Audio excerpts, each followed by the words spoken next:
My name is Madhu. First of all, I give thanks our Heavenly Father who has given me this opportunity to stand before you with Word of God, as well as I welcome you in the name of our Lord Savior Jesus Christ. Okay, మనం ఇప్పుడు ఏం నేర్చుకుందామంటే first what are we going to learn is false prophets, అబద్ధ ప్రవక్తలు. అబద్ధ ప్రవక్తలు అంటే ఎవరు? సో మనం ఇక్కడ తెలుసుకుందాం. చూడండి, అబద్ధ ప్రవక్తలు అంటే మనకి ఎక్కడో ఉండరు. అబద్ధ ప్రవక్తలు అంటే మన మధ్యనే ఉంటారు. వాళ్ళు ఎలా ఉంటారు అనేది మనం తెలుసుకుందాం. చూడండి, మత్తయి సువార్త 7వ అధ్యాయము 15వ వచనం చూడండి. 7వ అధ్యాయం 15వ వచనం. ఇక్కడ మనం చూసినట్లయితే, అబద్ధ ప్రవక్తల గూర్చి జాగ్రత్త పడుడి. వారు గొర్రెల చర్మమును వేసుకుని మీ యొద్దకు వత్తురు, కానీ లోపల వారు క్రూరమైన తోడేళ్లు. వారి పొలముల వలన మీరు వారిని తెలుసుకొందురు. ముండ పొదలలో ద్రాక్ష పండ్లైనను పల్లేరు చెట్లను అంజూరపు పండ్లనైనను కోయుదురా. చూడండి, మనకి ఇప్పుడు అబద్ధ ప్రవక్తలు ఏమంటున్నారంటే, వాళ్ళు గొర్రెల చర్మం వేసుకొని, అంటే వాళ్ళు మనలాగే క్రిస్టియన్ లాగా చాలా బిలీవర్స్ లాగా చాలా హంబుల్గా చాలా బాగా కనబడతారు అనమాట. చూడండి, అలాగే సేమ్ అధ్యాయం మత్తయి సువార్త 7వ అధ్యాయము 22వ వచనం చూడండి. 22వ వచనంలో చూసినట్టయితే మనం ఇక్కడ, ఆ దినమందు అనేకులు నన్ను చూచి, ప్రభువా మేము నీ నామమున ప్రవచింపలేదా? నీ నామమున దయ్యమును వెళ్ళగొట్టలేదా? నీ నామమున అనేకమైన అద్భుతములు చేయలేదా అని చెప్పుదురు. ఇక్కడ చూడండి, మెయిన్గా ప్రవచింపడం. ఇక్కడ చూసినట్టయితే మనకు 23 మత్తయి 7వ అధ్యాయం 22వ వచనంలో, నీ నామమున ప్రవచింపలేదా. చూడండి, ఎక్కువ శాతం మనకి ప్రవచింపలేదా. మనకు ప్రవక్తలు ఇప్పుడు చూస్తున్నాం, ప్రవచించడం అంటే చాలా ఇంట్రెస్ట్ చూపిస్తున్నారు. ప్రవచించడం అంటే మనకి తలంపులు రావడం. నేను అది చూస్తున్నాను, నేను ఇది చూస్తున్నాను, నాకు అది జరుగుతుంది, ఇది జరుగుతుందని చెప్పడం. సో యాక్చువల్గా మనకు దేవుడు ఎలా మాట్లాడతాడంటే, దేవుడు వాక్యం ద్వారా మాట్లాడతాడు, కానీ ఇంకో తలంపుల ద్వారా కాదు. సో మీకు తలంపుల ద్వారా మాట్లాడండి అనుకోండి, సపోజ్ దేవుడు మీతో మాట్లాడుతున్నాడు అనుకుంటే, అది ఖచ్చితంగా దేవుని మాటను మీరు అనుకున్నట్టయితే అది దేవుని వాక్యాన్ని ఏమాత్రం కాంట్రడిక్ట్ చేయదు. It cannot contradict the word of God. అంటే సపోజ్ ఇక్కడ వాక్యం చెప్పమని దేవుడు మాట్లాడంటే ఒకేసారి మాట్లాడింది అనుకోవచ్చు, కానీ దేవునికి వ్యతిరేకంగా, దేవుని వాక్యానికి వ్యతిరేకంగా ఎన్నడూ మనకు తలంపులు అనేటివి రావు, దర్శనాలు అనేటివి రావు. ఇక్కడ చూడండి, నీ నామమున మేము దయ్యములను వెళ్ళగొట్టలేదా? నీ నామమున అనేకమైన అద్భుతములు చేయలేదా అని చెప్పుదురు. అప్పుడు యేసుప్రభు దగ్గరికి వెళ్ళినప్పుడు వీళ్ళు, నీ మామను ఇన్ని చేసినావు కదా అంటే, నాకు తెలియదు, మీరెవరో వెళ్ళిపోండి అని చెప్తారు. అలాగే మనకు చూడండి, దేవుడు ఇప్పుడు మరి ఎలా మాట్లాడతాడు? హెబ్రీలకు రాసిన పత్రిక 1వ అధ్యాయం 1వ వచనం చూడండి.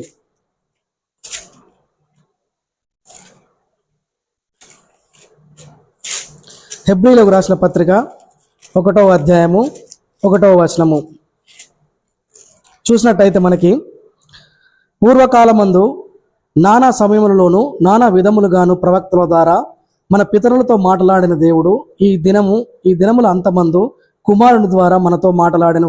ఆయన ఆ కుమారుని సమస్తమునకును వారసునిగా నియమించును. ఆయన ద్వారా ప్రపంచములను నిర్మించెను. చూడండి, పూర్వకాలమందు అంటే ఒకప్పుడు, వన్స్ అపాన్ ఎ టైం, ప్రవక్తల టైంలో, యేసు ప్రభు పుట్టక ముందుకు ప్రవక్తల ద్వారా దేవుడు మనతో మాట్లాడాడు, ఇప్పుడు కాదు. సో తర్వాత మనకి యేసుక్రీస్తు ద్వారా మాత్రమే దేవుడు మాట్లాడాడు. ఇప్పుడు దేవుడు వాక్యం ద్వారా ఎక్కువ మాట్లాడతాడు, 99%. మనకు దేవుడు ఎలా మాట్లాడతారంటే, 2 రకాలుగా దేవుడు మనకు 2 సింటమ్స్ ఇస్తాడు. ఒకటి, ఈ ప్రకృతిని చూసినప్పుడు సంథింగ్ ఆడ క్రియేటెడ్ ఏదో థింగ్ ఉందంటే దానికి ఒక క్రియేటర్ కంపల్సరీ ఉంటాడు. సో ఇక్కడ పెన్ను ఉంది, ఈ పెన్ను ఉందంటే దీన్ని క్రియేట్ చేసిన వారు ఎవరో ఒకరు ఉంటారు. సేమ్ అలాగనే దీని వెనుక, ఈ ప్రకృతి వెనుక దేవుడు ఉన్నాడని మనకు తెలిసిపోతుంది, ఒక రకంగా తెలుసుకోవచ్చు. రెండవది, దేవుని వాక్యం ద్వారా మనతో మాట్లాడతాడు, దేవుడు ఉన్నాడని, దేవుని గురించి దేవుడు ఇలా రివీల్ చేసుకుంటాడు అనమాట దేవుని వాక్యం ద్వారా. సో ఈ సమయంలో మాత్రం మనకి దేవుడు తన మొదటగా క్రీస్తు ద్వారా, తర్వాత అతని వాక్యం ద్వారా ఇక్కడ మాట్లాడుతున్నాడు. కానీ ఏదో నాకు తలంపు పడింది, నాకు కలలు వస్తున్నాయి, నాకు ఇలా అలా అని మాత్రం దేవుడు మాట్లాడాడు. అలాగే మొదట మనం చూసినట్టు చాలా మంది మనం చూస్తున్నాం, నేను చాలా ఇంతకుముందు మా రిలేటివ్స్ కావచ్చు, కొంచెం చర్చెస్ అక్కడ ఇక్కడ చూస్తున్నాం, నాకు అది దర్శనం పడ్డది, నాకేదో కల పడింది. So what ever dream you may have, అంటే మీకు చాలా కళలు రావచ్చు, ఆ కళలన్నీ దేవుడు మాట్లాడినాయి మనం అనుకోలేం. ఎందుకంటే అది నిజం కావచ్చు, అది అబద్ధం కావచ్చు.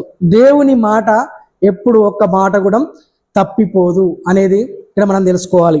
సో ఈ వాస్తవానికి మరి ఏంటి నిజం ఏంది అని అంటే, చాలా మంది ఇప్పుడు మనం చూస్తున్నాం, మీకు బ్లెస్సింగ్స్ వస్తాయి, నీకు నాకు కలబడ్డది, మీ ఇంట్లో అది ఉన్నది, మీకు మీకు జాబ్ వస్తుంది, మీరు అక్కడ సెటిల్ అవుతారు, మీకు మీకు మీకు గడ్డలు కరుగుతాయి.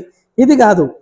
సో దేవుడు అనేది ఈ హోప్ కాదు మీకు చెప్పాల్సింది. దేవుడు అనేది నీ పాపములు క్షమింపబడి ఉన్నాయి, నువ్వు పరలోక రాజ్యం వెళ్తావు అనేది అసలైంది. అది విడిచిపెట్టేశారు చాలా మంది పాస్టర్లు. ఇప్పుడు ఏమవుతారంటే, ఏమున్నా దర్శనాలు, మీకు బ్లెస్సింగ్స్ వస్తాయి, లేకపోతే మీకు ఏదో జరుగుతుంది, మీకు అద్భుత కార్యాలు జరుగుతాయి, మీ ఇంట్లో మీ పిల్లలు మంచి జాబ్స్లో సెటిల్ అవుతారు, ఇటువంటివి చెప్తున్నారు. ఫస్ట్ ఆఫ్ ఆల్ సరే, మీరు దేవుడు అనేది మిమ్మల్ని ఫిజికల్గా దీవించవచ్చు, మన ఈ లోక సంబంధంగా కూడా దీవించవచ్చు. కానీ అసలు మెయిన్ది ప్రధానమైంది దేవుడు యాక్చువల్గా మీ పాపాలను క్షమింపబడాలి. అప్పుడు మీరు అప్పుడు మీకు నిజమైన దేవుడు అంటే ఏందనేది, వాక్యం అంటే ఏందనేది వాళ్ళకు తెలుస్తుంది అన్నమాట. ఇంకా చూడండి, ఆ తర్వాత చూడండి విలాప వాక్యములు 2వ అధ్యాయం 14వ వచనం.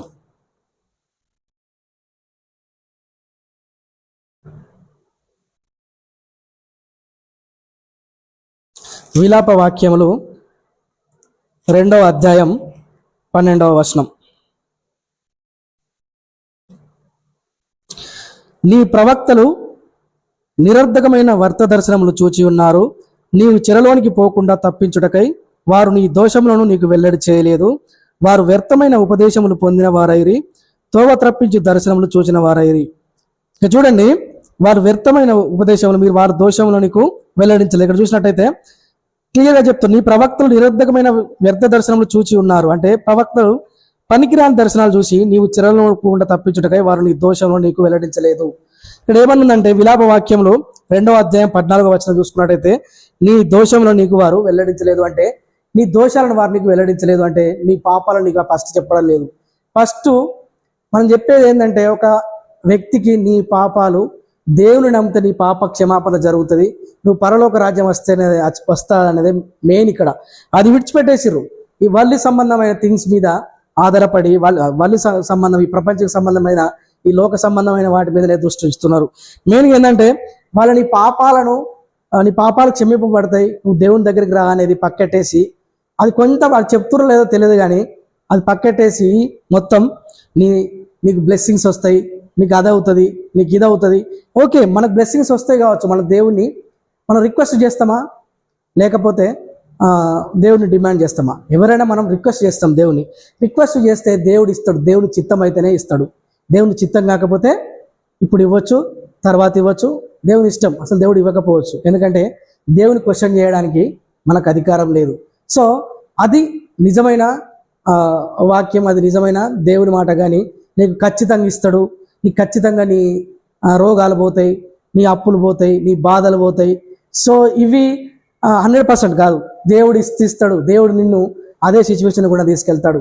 చాలామంది బ్లెస్సింగ్స్ కోసం కాదు, చాలామంది ఇక్కడికి వేరే దేశం నుంచి కావచ్చు ఇక్కడికి వచ్చి చాలామంది బాధలు పడుతూ దేవుని సువార్త చెప్పారు. అది మనకి కావాల్సింది. కానీ నీకు ఫిజికల్గా ఇది వస్తే అది వస్తుంది, ఇది వస్తుంది అనేది చాలా తప్పు. సో అలా అన్నమాట. ఇంకా చూడండి, ఇర్మియా అధ్యాయం 23వ అధ్యాయం.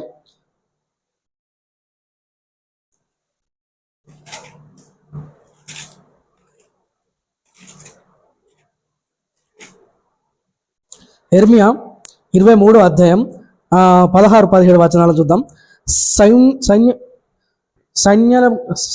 సైన్యములకు అధిపతియగు యెహోవా ఇలాగూ సెలవిచ్చుచున్నాడు, మీకు ప్రవచనములు ప్రకటించు ప్రవక్తల మాటలను ఆలకించకుడి, వారు మిమ్మును భ్రమ పెట్టుదురు.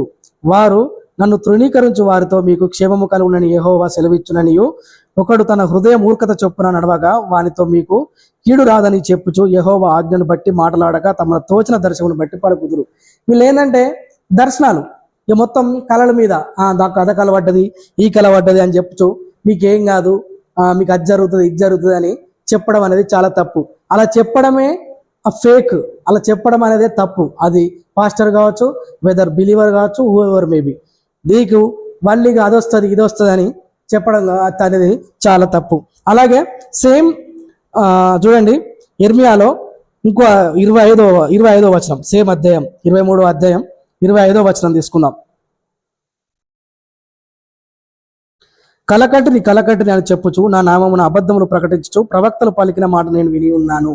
చూడండి, ఏదో కలకంటారు వీళ్ళు, ఏదో పొద్దున్నాక మనకు ఎట్లా డ్రీమ్స్ వస్తాయి, మనకేదో మన పొద్దున్నాక ఏదో చేస్తాం, పొద్దుంతా ఏదో చేస్తే మనకు అదే రాత్రి డ్రీమ్ వస్తుంది. లేకపోతే ఏదో మన మస్తిష్కంలో ఉన్నది ఏదో సంథింగ్ నైట్ మనకు డ్రీమ్ వస్తుంది, అదే నిజమని వీళ్ళు నమ్మడం. మళ్ళీ కొన్నిసార్లు నేను చూస్తుంటాను, ఆ కలవడ్డ దేవుడు నాతో మాట్లాడాడు అని చెప్తారు.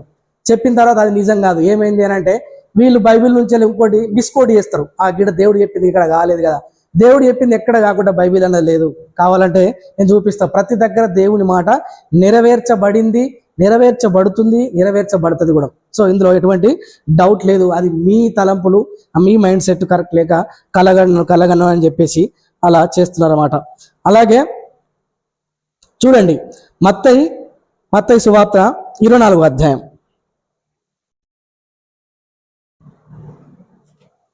మత్తయి సువార్త 24వ అధ్యాయం.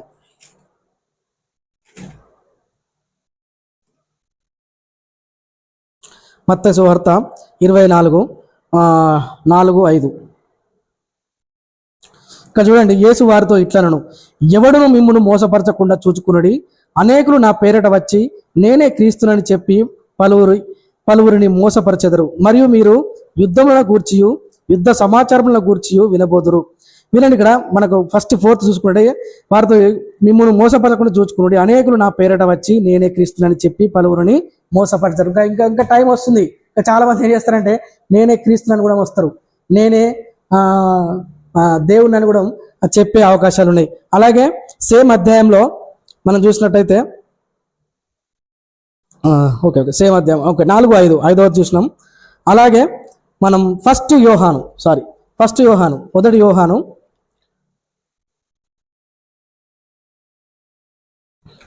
మొదటి యోహాను రాసిన పత్రిక 4వ అధ్యాయము 1వ వచనము.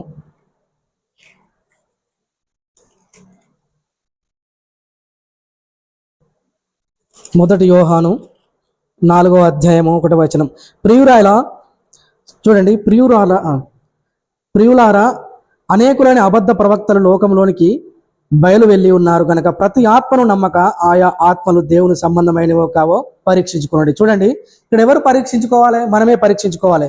చాలా మంది ఇప్పుడు చూడండి, బిలీవర్స్ కావచ్చు, పాస్టర్స్ కావచ్చు, ఎవరైనా కావచ్చు, పాస్టర్ చెప్పింది నిజం కాదు, బైబిల్ చూసుకోవాలి. ప్రియులారా అనేకులైన అబద్ధ ప్రవక్తలు లోకంలోనికి బయలు వెళ్ళి ఉన్నారు గనుక ప్రతి ఆత్మను నమ్మక ఆయా ఆత్మలు దేవుని సంబంధమైనవో కావో పరీక్షించుడి. ఇప్పుడు మరి ఎవరు పరీక్షించుకోవాలా? మీరే పరీక్షించుకోవాలి. ఎట్లా పరీక్షించుకోవాలి అని అంటే, ఇప్పుడు ఒక వ్యక్తి చెప్తున్నాడు, ఒక పాస్టర్ చెప్తున్నాడు, అతను పెద్ద ఫేమస్ పాస్టర్ కావచ్చు, చిన్న పాస్టర్ కావచ్చు, అది ఇతను pastor cannot be the God. Okay, pastor అన్నాడు దేవుడు కాడు, జస్ట్ పాస్టర్ వాక్యం చెప్పేవాళ్ళు మాత్రమే. సో ఇక్కడ మనం ఏం చేసుకోవాలనుకుంటే, మీరు ప్రతి బిలీవరు వాక్యం చదవాలి. వాక్యం చదివినప్పుడే అతను తప్ప నిజమా ఏం చెప్తున్నాడో తెలుస్తుంది. చాలా మంది వాక్యం చదవరు, పాస్టర్ ఏది చెప్తే అది ఫాలో అవుతారు. Okay, no problem. Some people cannot read, వాళ్ళకంటే నో ప్రాబ్లం, చదువు రాదు, వాళ్ళని చెప్పొచ్చు, అవేర్నెస్ చేయొచ్చు. కానీ చదువు వచ్చిన వారు కూడా చదువుతలేరు. చాలా మంది పాస్టర్లే బైబిల్ ప్రిపేర్ కాక ఇష్టం ఉన్నట్టు చెప్తున్నారు. ఏమనంటే నేను ఫుల్ఫిట్ మీదకి వెళ్తే దేవుడు మాట్లాడిస్తాడు అంటున్నారు. నీకు తెలిసి దేవుడు నీకు అత్యవసరం ఉంటే నీకు సహాయం చేస్తాడు, కానీ నువ్వు కావాలన్నట్టు ఇష్టం ఉన్నట్టు చేస్తే దేవుడు సహాయం ఎట్లా చేస్తాడు అట్లా.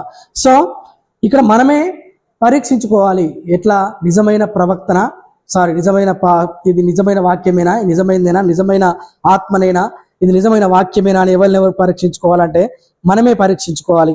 అలాగే చూడండి మత్తయి 24లో మళ్ళీ మత్తయి 24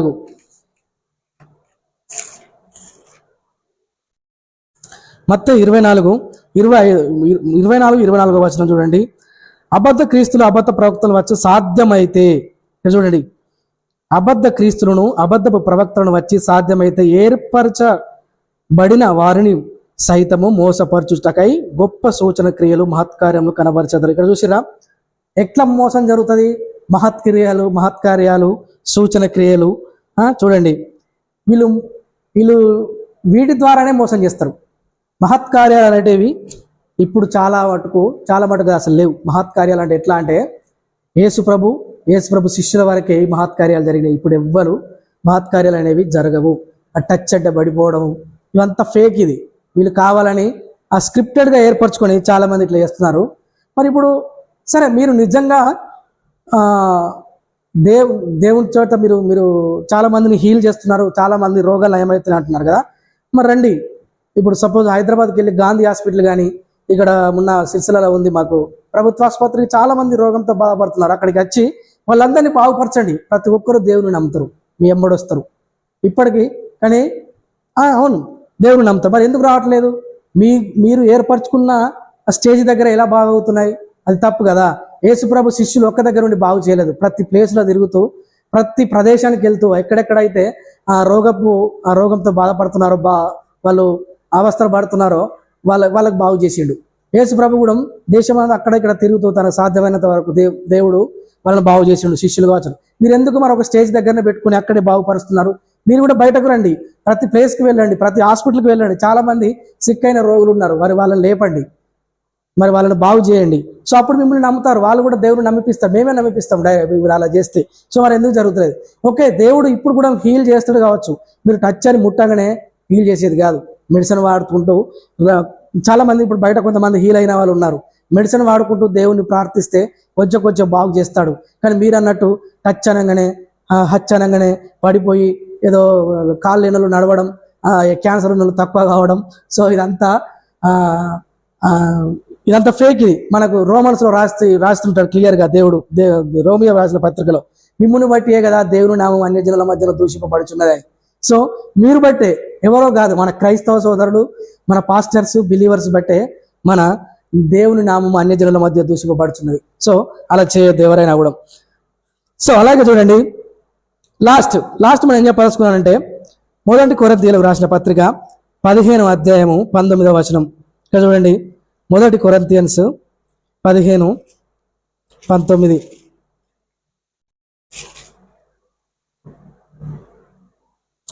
ఈ జీవిత కాలం మట్టుకే మనము క్రీస్తునందు నిరీక్షించే వారమైన ఎడల మనుషులందరికంటే దౌర్భాగ్యులమై ఉండుము. ఇక్కడ ఎంత మంచి వచనం అని చూడండి, మళ్ళీ ఒకసారి చదువుతాను. ఈ జీవిత కాలం మట్టుకే మనము క్రీస్తునందు నిరీక్షించిన వారమైన ఎడల మనుషులందరికంటే దౌర్భాగ్యులమై ఉండుము. మనం ఈ జీవితం కోసమే, మనం ఈ లోకంలో ఉన్న జీవితం కోసమే మనం యేసు ప్రభువుని నమ్ముకుంటే మనంత దౌర్భాగ్యులు ఎవరు ఉండరు. సో ఇది కాదు చెప్పాల్సింది. ఫస్ట్ ఆఫ్ ఆల్ ఎవరికి చెప్పినా పరలోక రాజ్యం గురించి, యేసు ప్రభు గురించి, నీ పాపాలు క్షమింపబడి ఉన్నదనేది ఫస్ట్ సువార్త. తర్వాత నీకు గడ్డలు కరుగుతాయి, నీకు రోగాలు తక్కువ అవుతాయి, నీ అప్పులు తీరుతాయి, నీ కొడుకులకు జాబ్ వస్తుంది, నువ్వు కోటీశ్వరుని అవుతావు, నీ కార్ వస్తుంది. ఇది కాదు సువార్త. చాలామందికి నేను చెప్తున్నా, ఇప్పుడు మీరు సువార్త చెప్తున్నారు. హలో బాబు, ఒక స్కూటర్ ఉన్న వ్యక్తికి, మీరు ఒక బండి ఉన్న వ్యక్తికి సువార్త చెప్తున్నారు. నీకు నమ్ముకుంటే, నీకు దేవుని నమ్ముకుంటే నీకు బైక్ పోయి కారు వస్తుందని. ఆల్రెడీ కారు ఉన్న వాళ్ళు ఉన్నారు కదా. ఇప్పుడు చాలా మంది ఇప్పుడు నీకు కోట్లకు ఉన్నారు అంటారు. కోట్లకు ఇప్పుడు అందరికి సువార్త చెప్పమని చెప్పిండు, ప్రతి ఒక్కరికి. All over the world, go to all over the world and preach the word of God in the name of Jesus, you baptise them అన్నాడు. అంటే దేవుని నామము, దేవుడికి అందరికి ప్రతి ఒక్కరికి సువార్త చెప్పి వాళ్ళందరినీ రక్షింపబడేలా చేసి బాప్తిజం ఇవ్వమన్నాడు. సో మరి ఇప్పుడు బాగా ఉన్నవారికి ఎట్లా చెప్తారు సువార్త? ఇప్పుడు ముఖేష్ అంబానీ లాంటి వాళ్ళు ఉన్నారు, చాలా మంది అదాని లాంటి వాళ్ళు ఉన్నారు. వాళ్ళకి ఎట్లా చెప్తారు సువార్త? వాళ్ళకి ఏమని చెప్తారు? నీ కారు వస్తుంది, నీకు అది వస్తుంది, నువ్వు రిచ్ అవుతావు అంటే వాళ్ళు ఆల్రెడీ రిచ్. నేను ఆల్రెడీ నాకు అన్ను ఉన్నాయి రా, నువ్వు అన్నదానికంటే నాకు ఎక్కువ ఉన్నాయి, నువ్వు నాకే సువార్త చెప్తావు రా అంటారు. సో మీరు సువార్త చెప్పేది అది కాదు, నీ పాపములు క్షమింపబడి ఉన్నది. చూడండి, రోమీయులకు రాసిన పత్రికలు క్లియర్గా ఉంటుంది. వినుట వలన విశ్వాసం కలుగును. చెప్పండి అంతే, వినడం వినకపోవడం వాళ్ళ ఇష్టం. సో అట్లా చెప్పడం మన వంతు, వినకపోతే వాళ్ళ ఇష్టం. వినకపోతే నువ్వు నరకం పోతావు అని చెప్పండి. వింటే స్వర్గం వస్తుంది. దేవుని నమ్మితే మీరు పరలోక రాజ్యం వస్తారని చెప్పండి. అంతేగాని మీకు అదైతే ఇదైతే కావచ్చు, అది కూడా చెప్తున్నాను. అది కంపల్సరీ అని ఏమి లేదు. అది దేవుని చిత్తం అయితే, దేవునికి ఇష్టం ఉంటే అన్నీ ఇస్తాడు. ఓకేనా? ఓకే. దేవుడు ఈ చిన్న వాక్యాన్ని దేవుడు దీవించును గాక. ఆమెన్.